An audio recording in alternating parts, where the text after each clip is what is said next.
Natupok ng apoy ang isang bahay sa Purok 6, Barangay Sampaloc, Cabanatuan, Isabela nitong ika-21 ng Pebrero. Ang bahay ay pagmamay-ari ni Ginoong Eduardo Guille na kasalukuyang tinitirhan ng kanyang anak na si Richmond Guille, isang rider.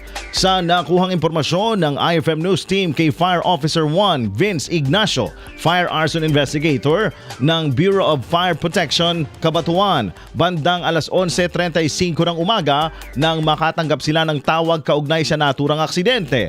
Agad naman silang rumesponde at pagdating sa lugar ng sunog ay nahirapan sila makapasok dahil sa may kasikipan ang daan. Subalit agad ring naapula ang apoy at idineklara itong fire out bandang alas 12 ng tanghali. Ibinahagi ng BFP Cabanatuan na sa kanilang initial investigation, lumalabas na short circuit ang dahilan ng sunog. Sa naging panayam ng IFM News Team kay Richmond, sinabi nitong mabuti na lamang at walang tao sa kanilang bahay nang mangyari ang insidente, kung kaya't walang nasaktan sa kanilang pamilya. 11:30 po ata yun ng tanghali.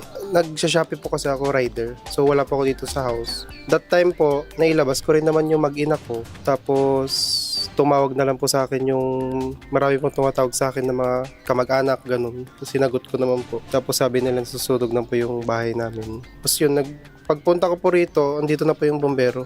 Nagpa-fire out na po fire out nung time na yun.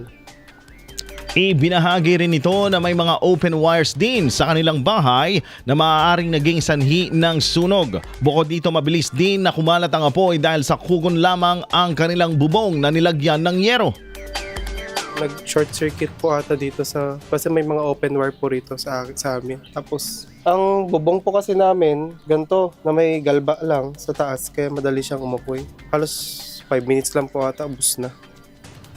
Dahil dito, wala silang naisalbang gamit bukod sa ilang damit at mga kalderot palayok. Sa ngayon, pansamantala muna silang naninirahan sa kanilang ama. Nagpaalala rin naman si Richmond sa publiko na laging suriin ang mga linya ng kanilang mga bahay upang maiwasan ang naturang insidente. Lagi sana nilang i-check yung mga linya nila sa bahay. Tapos, yun, lesson learned na rin sa atin mga na dapat safety talaga muna.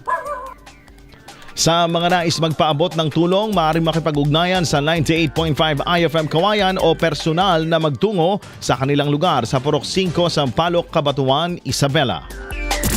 IFM News.